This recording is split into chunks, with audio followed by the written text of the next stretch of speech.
So it's not just turn on the recording. Let me just fix the gallery view. Yeah, I'm excited to have you on. I read some of your stuff online. So yeah, I just want to just talk to you a little bit and sort of get your story across. I guess I'll tell you a little bit myself. So my name is Kevin. We run Boy Media. We mainly do online marketing for brands and other entrepreneurs. So we mostly work with solo founders, entrepreneurs, or even other creatives that want to get started with their business. So we do these sort of interview series where we interview other people, other marketers, other people in the space that can sort of just give their advice about their life story and also, kind of explain to how they took that leap of faith essentially to, do their own business or consulting business. Okay. Perfect. But yeah, my company is here in New York City, Okay. about 50 people. And I think How you're in many? New Jersey as well. You're in Jersey, right? I used to be in Hoboken, and now I'm in Savannah. Oh, Georgia. Yes. When did you move there? Uh, Kind of gradually over the last 5 years, and kind of made the final relocation about 2 years ago. Okay. So you were still kind of in Hoboken and then just kind of traveling? I was doing like winters Oh, outside of Hoboken, right? okay. Because it's a Yeah. little cold, Yeah, yeah. and isn't it snowing today or something? It's snowing. Yeah, it's snowing today. It's Yeah. really bad today. It's not fun. That's what I get. I still get the alerts on my phone for Yeah, Hoboken. it's so funny because I used to. I mean, I came back from to New York, but I used to live in San Francisco for 4 years. Uh-huh. Yeah, like I would still get the alerts on my calendar just because there's like a part of you that can never really disconnect. But yeah, I'm like, Right. oh, I'm so glad I did not live here. And then I came back here, and I'm just like, oh, why did I move back? Oh, yeah? So, because yeah, I know exactly what you mean. This is so funny. Yes. Perfect. Okay. So yeah, I'm trying to introduce yourself, and then kind of we can get going, and then this should take about 30 minutes. That way I can sort of you know And um, the format, tell me a little bit more about the format because yeah, I wasn't sure if it's, you transcribe it and then it becomes a written thing or yeah. it's Mostly a video. What? I'll just transcribe it, and then I'll become a written thing. Um, the audio, because it's gonna be recorded, so the audio we can also we might transcribe the audio, and we also might get it remastered and edited to sort of just Okay. take out the sounds and then put it in a podcast that we are releasing. But I'll let you know what we're doing with that. Okay. But mostly we're just gonna transcribe it, put it in our blog, and then I'll link to it for you. All right. Sounds good. Perfect. So first And question, wait, can I just ask you one more yes. thing? How did you find me? Why did you choose me? I think I was looking for entrepreneurs or like other consultants in the local tri-state area. That's why I was asking if Okay. you're in Jersey. That's Right. just looking around. Other I people, see. 'cause sometimes we've had other people just come into our office in Midtown to do interviews. Mm. So Mm-hmm. prefer to Zoom, obviously, or chat. Others, we just have them record. So I was just looking for people locally that I can connect with and talk to, and sort of because we also have we're also hosting events in the city. So sometimes other people just want to come and present at the meetups or the local teaching events that we do here for our agency. I see. Okay. Yeah, Good. perfect. Well, thank you. Okay, perfect. So first question, tell me a little bit about yourself, and your business that you started. I think your business is a little different than most businesses that we've had. So I think that'll be a great perspective into knowing how you kind of started that. Sure. So my business is almost 31 years old, so it's been a little while. And I started as a professional organizer. I was fired from my second job out of college. I was angry. I decided I was never working for anyone again. And I had to come up with something. And I thought I was a little bit more organized than most of the creative people I knew. So I just said, okay, I'm going to be a professional organizer. And as I sat with my artist friends and their piles of papers, there was always something at the bottom that had to do with self promotion that they weren't doing. And it was just so consistent that I thought this must be the real problem. And so I just started helping them, answer the letter. I mean, it was like those pink Yeah, messages, like someone had called and left a message saying, please send me information about your stuff. And they had never done it. It was that type of thing. yeah, So I said, all right, let's send those people some information. Let's get the word out. So it just evolved from there into a business helping creative people market their services and do the business side. So it's marketing and pricing and dealing with problem clients and knowing what to say in different types of situations, which is just tricky for creatives and individuals when they're so close to their business. Mhm. And so I just help kind of figure out what's the right thing to say in all different sorts of situations to take the best care of yourself that you can. No, that's funny because we kind of get that too here when we work with some clients where they're just so involved in their business and they don't have the right processes or even people in place to take them out of that and are so caught up in kind of like the day to day of everything versus, maybe having an operations person or someone like yourself to sort of guide them and say, this is what you need to do, this is how you should do things. Um, Whereas, like, we tell, like, we always tell these other entrepreneurs, it's like the business is running you, you're not running the business Hmm. because they're so Hmm. caught up into it. But yeah, exactly what you're saying. It reminds me of a book about that I've read. Talk to someone about this, kind of like a baker.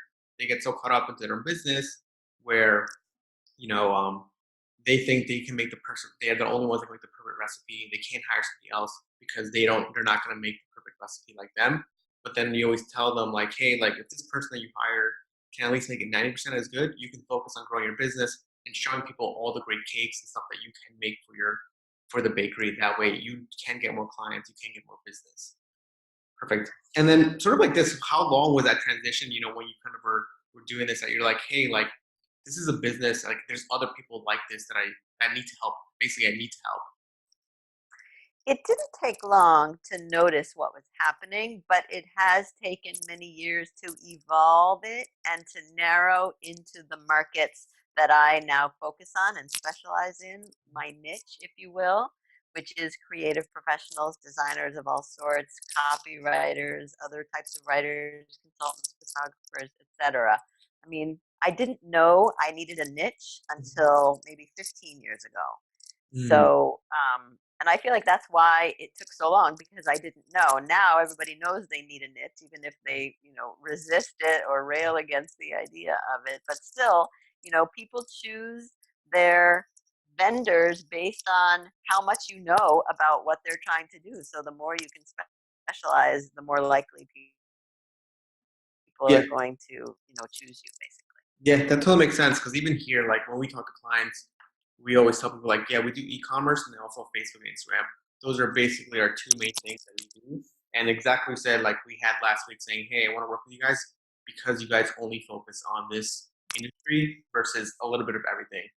But it's exactly what you said. Like when we first started, like as the agency, we were like, what should we do? And then we realized we need to niche down because exactly what you said. You fight it as an entrepreneur. Like there was some people like you fight it. Like even with other brands that we work with, like they have a product and they think the product's for everything. But we're Right. like, okay, who's it really for? Because Right. that's gonna make everything much easier. You know who your evangelists are, you know who to target, you know how to write your copy and creatives. Yeah, it's so funny. Yeah, you need to niche down, and then eventually you can maybe go bigger, but that takes time and Mhm. lots of years of refining your audience because you're building that brand loyalty. Exactly. Perfect. And then sort of like when you're kind of making your business or consulting business, how did you kind of think about it? Like as in, the process of making your website, going to events, finding other people that you didn't know that were your friends, or was it more word of mouth? How did you think about building it essentially? Um, it was very intuitive, so I didn't really think about building it. I just needed to support myself, and because as you know, when you're self-employed, no one's paying you unless you do the work and find clients, and so that's a bit of a motivator. And my strategy has always been to listen to the market, to let the market tell me what it needs. And I think one of the things that gets in people's way is that they have a fixed idea of what they want to do or who they want to be or what they want to provide. And if you go out looking instead for a need in the market that you can fill and then say, this is the need I'm going to fill, or this is where my skills and talents are best served, then you carve out that niche. That's basically how you do it. You don't like come up with a niche. You listen to the market and let the market tell you and guide you. And I feel like that's often what people don't want to do. They just want to stay in their little box or in front of their computer and wait for the work to come. So, I mean, to me, it was really just always go out, see what I can learn, see what people need, and then, say, yes, I could do that. Yeah. Then No, that figure it totally out. makes sense. Yeah, like yeah, we tell. it's similar to how I think of things too. Like we run an agency, but like I said, we do e-commerce. But there's clients that want us to do Google ads, Twitter ads, and Mm, they're coming to us with a need, and we're in the beginning we're like, oh, we don't want to do that, but like we've specialized, we've hired people to help us do that because clients want it. Why we're going to limit ourselves to something that we know we can sort of build internally and help them out, especially if they're already with us. mhm. Same thing with like email marketing, for example. We now offer that because people want it, and like we're like, hey, like if you want it, yeah, we can do it. We'll learn it and be good at it. That way, we can provide you a really good service. Um, Right. and okay, so kind of like when you did you have like any sort of business background, or is everything kind of like learning as you go? Because I know most people we talk to think like, oh, you need to know web design, HTML, all this sort of like WordPress to get started in business, and they get so caught up in like all this web stuff. Look, I am a huge fan of education, and I wish when I was younger I valued education because I think I would have gotten further quicker, but I didn't. And I was really just going on common sense more than anything and trying to help with the basics of marketing. And, the only background I would say I had is that I grew up in a family that was self employed. Everyone in my family was self employed, and we were always working. So, to me, that's what you do. You work and you figure it out. Yeah, no, exactly. Like most of the best entrepreneurs that we work with, or even their founders, have no experience in making any sort of e-commerce product. They say like I always ask them like, hey, how would you find out this niche? How would you find out how to manufacture this? They're like, oh, I just went to Google and asked a bunch of questions and wrote them down, and then started making phone calls, and then that's how I got into it. And yeah, it makes sense. I mean, I always tell people like you got to be curious in any business, because Right. if you're not curious, then what's going to drive you, or what's going to make you find that solution? Yes. Perfect. Okay, perfect. And then sort of like since launching, what have you seen as been like key movers in your business, or just like your personal life in this sort of industry, that niche that you're basically carved out for yourself? To me, you have to have the long view. You have to be patient Mhm. and marinate people in what I think of as kick-ass content. You have to stay in touch with them on a regular basis so that they can get to know you and begin to trust you so that when the time is right, they think of you and know how to reach you. That's the key. And so I never really trust someone who, wants to hire me the first day they meet me or talk to me because they don't know enough yet about what the reality is of what I can offer. Mhm. And they're mostly just full of dreams about what they want, and it's usually not very realistic. So I like to marinate people in my content until they're ready to actually say, all right, I'm going to do the work and I understand what it takes, and the way I do that is through my quick tips. I have an email newsletter that I send out every 2 weeks. I'm very consistent with it, so people like they trust that consistency. Also, if you just keep doing something over and over, then they don't see you as fly by night, which is definitely one of the problems with a lot of people doing their marketing is that they don't do it consistently, and so you never kind of create this impression of solidity. But if you do your marketing regularly, then you are a solid resource, and people, when the time is right, will find you and reach out to you. Going on that, how long do you how like when someone first, I guess the first touch point with you, and then you say, okay, this person's an ideal client. Do you know what that timeline is? Like 6, 7 months of like reading your content, maybe looking at some of your presentation. Years. Years. Wow. Years. So I have typically, had people, I mean, I told you, I've been in business 30 years. I've had people on my list for 20 years. And some of the times they don't even reach out to me yeah. until after 10 years. Wow.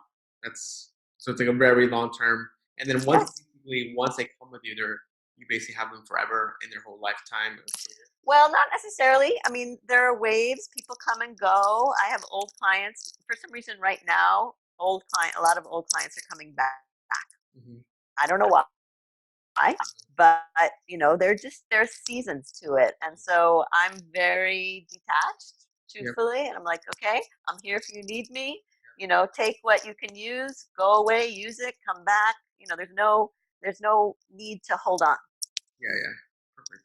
And then for something like this, you've written books, and have you seen the books help you? Like, we always tell people like writing a book, you can become an authority. Have you seen the books help your business and success as like Yeah, the book is a marketing tool. I mean, I've got 7 books, so I don't need to write anymore at this point. You don't write them for the money, you write them because people are impressed yeah. that you wrote a book.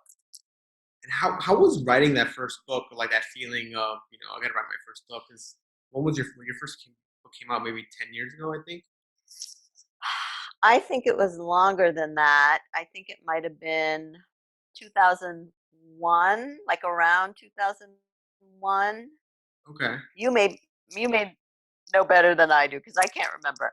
But but and I didn't know it was my first, right? I mean, I knew it was my first, but I didn't know there would be 7, so I Yeah. didn't think of it that way. Yeah. And Actually, what happened is kind of a funny story. I was involved with How Magazine, which is a magazine for the graphic design world. And they had a publishing company also. And some of the other people who spoke at their conference, like I did, had written books for them. And I was Oh, like, how come they didn't ask me to write a book? And I said that to my therapist. And she said, why don't you ask them? Like, oh, good idea. So I did. And they said, oh, good idea. Here's a book we want you to write. And they gave me the title, and I was like, okay, I can write that book. And that was the beginning, oh my god, that's so funny. That's good. That's really good. right? Just like, oh, so now it means now you're a known publisher, 7 books, which is crazy. I'm just like, oh my god, that's a lot of work and a lot of writing and a lot of processes that you get to go through just to get them published. And has it Mhm. it's all still through How Magazine? All your other 6 books? There's 7 altogether, but not all of them were. One was a PR for Dummies book. Another one was a book through Career Press called Stop Pushing Me Around, a workplace guide for the timid, shy, and less assertive. And then I think the rest of them were for designers through How. The Creative Professional's Guide to Money was the last one. And like for your business, has it always been yourself, or have you had partners? Have you had employees, contractors, anything like that? Sort of, how have you Yeah. thought about that through your whole, I guess, career of running your current business? Yeah, no, I have had a lot of support, and that kind of waxes and wanes as well. I had a partner for a little while who really kind of pushed on the side of creating products, downloadable information products, and I'm still doing a lot of that. And he went off on his own. I have several contractors who support me. I have designers, of course, and copywriters, and assistants, and people who I delegate to. But it took me a while to learn, how to delegate and how to let go of the things that aren't all that important and let someone else do them. Okay, and then right now, is it currently yourself or other just? No, I've got more people helping me than I ever have, actually, because it's been very busy. So I think Yeah. I have 5 people helping me. Oh wow! And then, do you guys have a office in Savannah, or is it No, remote? it's all totally virtual. Oh wow! Going back on the virtual? Do you see that as like a benefit to new companies starting out? Because obviously, I think there's some benefits to that. Just because there's no rent, you can all communicate online. Anybody can work kind of like whenever they want.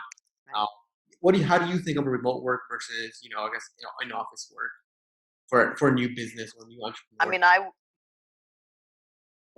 mean, the thing about remote work is that you're not limited by location. So, I would be limited to the designers and the audio engineers in New York or New Jersey if they had to come into an office. And now I can choose the best designer in Las Vegas and the best audio engineer in Portland, Oregon.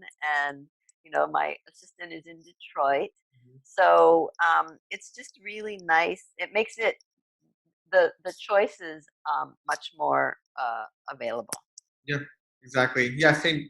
The way we think about remote too is, or even just contractors, is there's some really good people in Europe. Like we've hired programmers in Ukraine. They're just really good, and they're easy to talk to, easy to communicate with. They're always on Skype, and it's also helpful, I think, as a business owner too, because it helps you develop a process of a person not being there, and then we use a Trello board to Mm. track. This Mhm. is the features you're working on. This is what you're doing, and it helps you just become more process driven, not relying on like, hey, let's just keep in touch every 20 minutes and not really having a system in place. Mhm.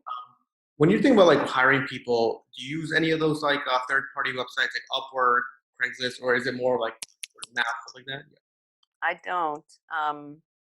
How do I find people? I mean, people find me, so that is not a problem for me because I have such a wide pool of freelancers that I work with that I just and I have the luxury actually of getting to work with people before I hire them to make sure that they have integrity and they're reliable.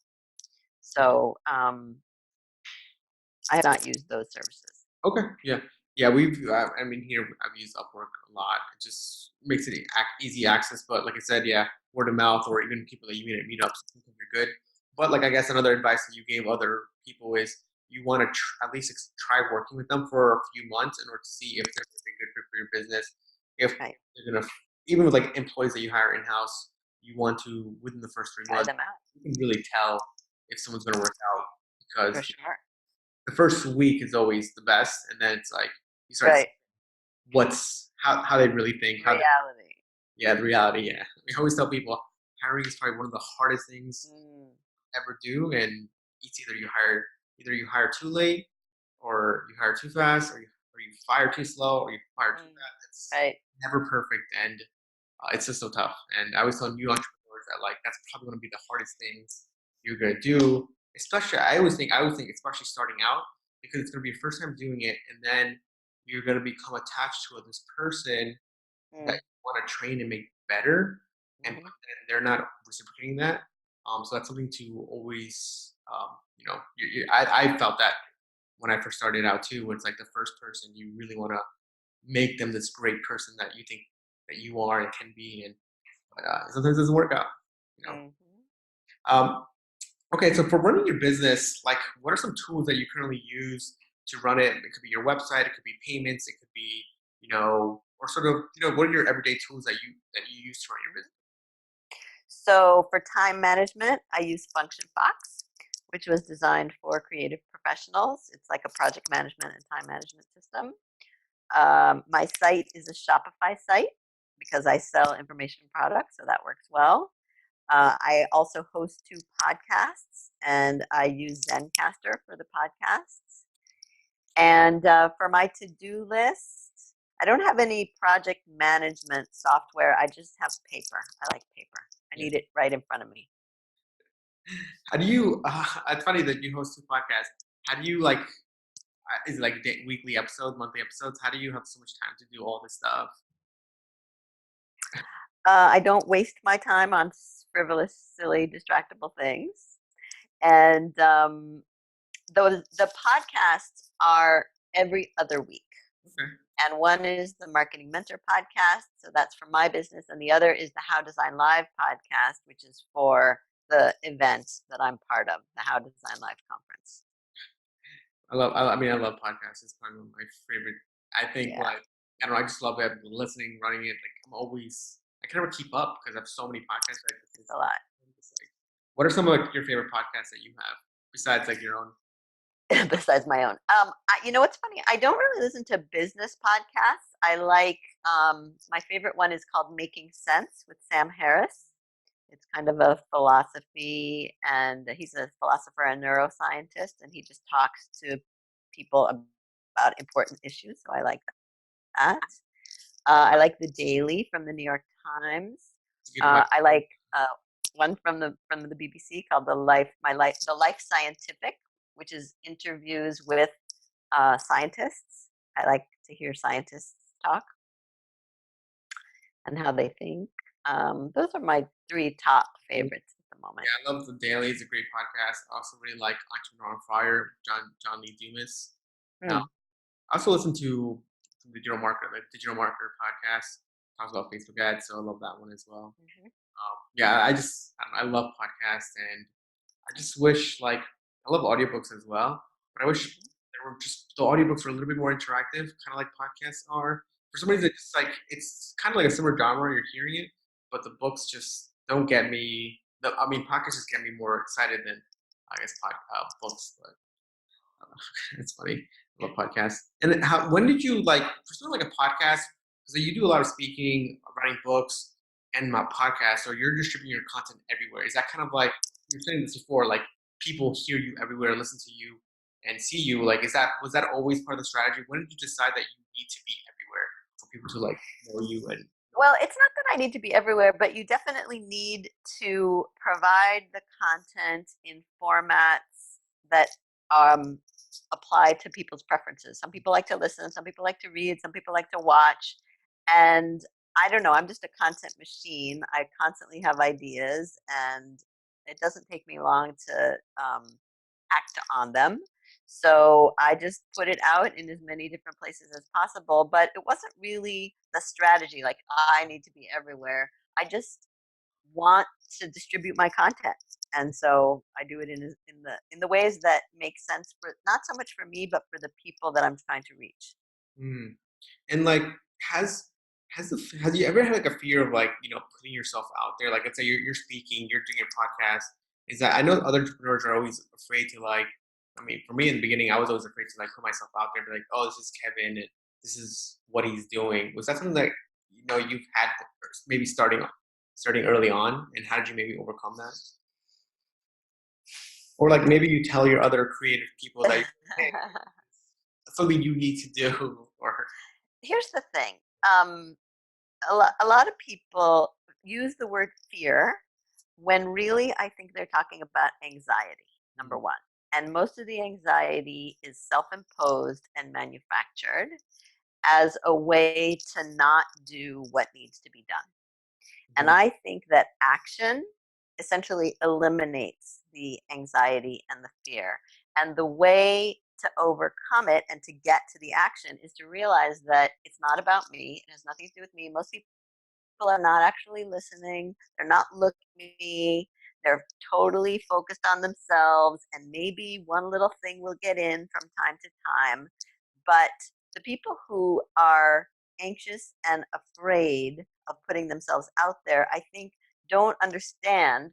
Like they're too self-absorbed and self-focused. They don't understand that what's important is the message. Whatever message you have that's going to help people, that's what you need to disseminate. And if you have a lot of people talk about imposter syndrome as if they don't believe that what they have to offer has value. And again, I think that is like a self-fulfilling prophecy. You're not the one to decide if it has value. It's not your place to judge. You just put it out there, and if people want to use it, then great. If they don't worry about it. Yeah. That's really good advice. Because I feel kind of what you said like that sometimes too when I'm talking to other entrepreneurs or when I'm speaking. Just like the imposter syndrome gets me, even though I'm like I've been doing this for a few years and I still like I don't know. I just feel like at night it's mostly like myself in my head. I'm like, oh my god, I don't know if I'm gonna be good for tomorrow. I don't know. I just sometimes I just feel that way too. It's just so crazy mental thoughts that I have.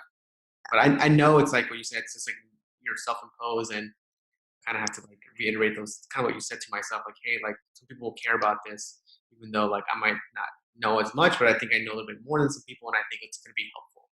So that's kind of what I'm trying to do with our new podcast that we're releasing. And I'm just like, oh, there's so many podcasts, but then I was like, just reading some stats on it, like yesterday, how there's only 600,000 podcasts out there. That's Oh, so really?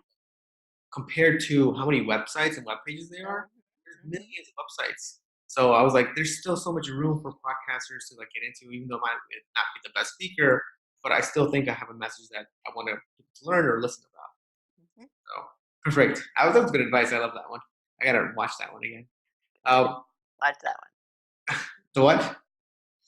No, I was just repeating what you said. Um, what are like I guess for like this is my second to last question is what's like some good starting advice that you would give to new entrepreneurs or people that you work with that when they first come to you on sort of how to get started and how to just basically jump into showing themselves or showing their business out there.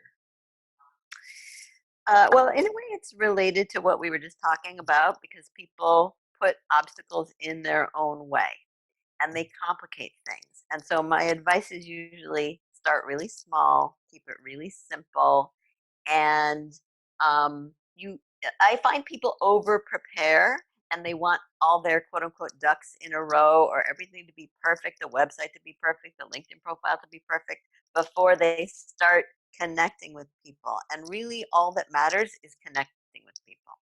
So I try to get people just ready enough that they look professional, but not so ready that when they need to shift or pivot or adjust what they're doing, they're so attached to what they came up with in the first place that they don't want to change it because you're going to have to change it. No matter where you start, it's not where you're going to end up. Mhm. So you just have to be really flexible and start getting out, talking to people, getting feedback, learning, and then apply what you learn and just keep evolving whatever it is that you're offering. Mm, perfect. And so, do you have like any like I guess success stories from recent people that you've maybe worked with that you know like how they started, or and then now it's like the super famous person, or something a good case study that you have Super been famous. not maybe famous, but somebody that like maybe internet famous or creative famous in that niche that. To me, it's actually not about fame. It's about um, self satisfaction and autonomy. So, to me, a success story is when someone comes to me and they don't know what to do, and I guide them to the point where they realize that actually now they do know what to do and they can take care of themselves and they can go get the clients they want and they know exactly what to do and they're not afraid to fire clients who are not following the rules, if you will, or untrainable or untamable. To me, that's what success is. It's not about big clients or big budgets or anything like that. It's can you have the confidence to have the freedom to do whatever you want to do in your business. That's what I'm really trying to cultivate here is autonomy and confidence in people in their own resources. Right. Thank you so much for that. Good. Yeah, that totally makes sense. And last question is, Elise, where can I guess our readers go to learn more about yourself, your websites, your podcasts? How can people connect with you? Yeah, my hub is my website, which is marketing-mentor.com. Don't forget the hyphen. And the blog is there. The quick tips are there. You can sign up for a free 30-minute mentoring session. I offer that. The podcasts are there. The YouTube channel is there. All my content lives there. I have a couple of creative live courses, video courses that are there. Everything is on marketing-mentor.com. Perfect. So the best way, marketing-mentor.com. You'll be on there, selling your courses. And so, and at least thank you for your time. I really appreciate it, and I learned a lot. Um, Good. that's it. But yeah, I'll cut it there. Thank you so much. I had fun talking to you, and I like what you're saying with like the confidence and the creativity and people sort of just not getting out of their own heads and sort of just going out there and doing it because it's something I sort of felt and had to deal with, and I've read books on like what to do about it because it is just mental, and even something like this, like I used to have a hard time doing it, but then I kind of was like, hey, let me just go and do it. Like, what's the worst that could happen? Practice. Mhm. Yeah. So, thank you so much for your time. I really appreciate it. My pleasure. Yeah, I'll keep in touch. So basically, what's going to happen now is just sort of transcribe it and then I'll put it on our website. We're doing a new website redesign, so it should be in the next 2 weeks. Okay. We'll get everything up and going. Great. All Thank right. you Well, so just much. keep me posted. I'll keep you posted. Thank you so much. All right. Thank you, Kevin. Bye.